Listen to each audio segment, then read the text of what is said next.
talk about how to slam your old Honda scooter. So you've got suspension that looks like this, and what you want to do is remove the spring out of it.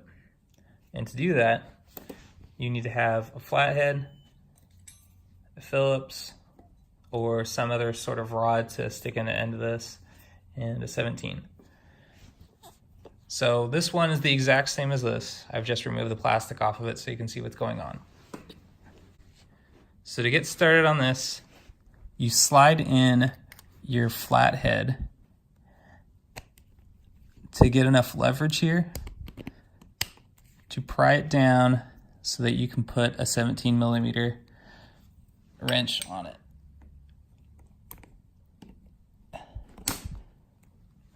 All right, so now it's got it on. So what we're gonna do is, this one's already loose, so it's gonna be easy for me, is you go ahead and loosen it up here.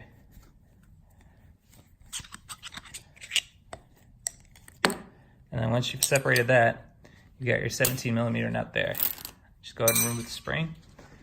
And then we like to put skateboard bushings in here. So you remove this nut here and you install skateboard bushings. Use a washer, then the bushing, and then another washer. Otherwise you can blow through it.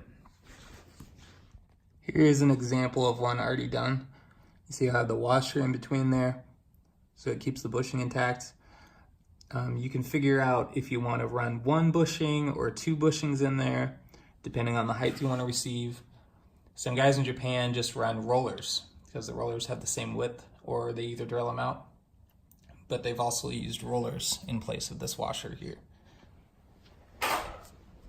Once you've decided what you want to do to put it back together, you go ahead and slide this back on here. You want to have this actual nut here too. Forgot about that. So you get that in there.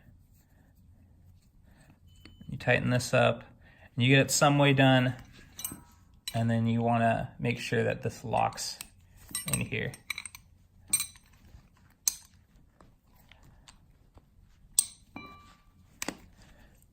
And there you have it. The reason why I didn't take it off via this is I've had these strip out on me since they're just Phillips heads, and then you have to grind this off to get off the rest of the nut. I just found it easier just to take this whole piece off instead. And for the rear spring, it's a very similar setup. It's already exposed, but I've found it harder to get in a flathead first here. There's just too much tension on this. So what I've done in the past was I've used a bunch of zip ties to compress the spring. If you've got a spring compressor, that could probably work as well.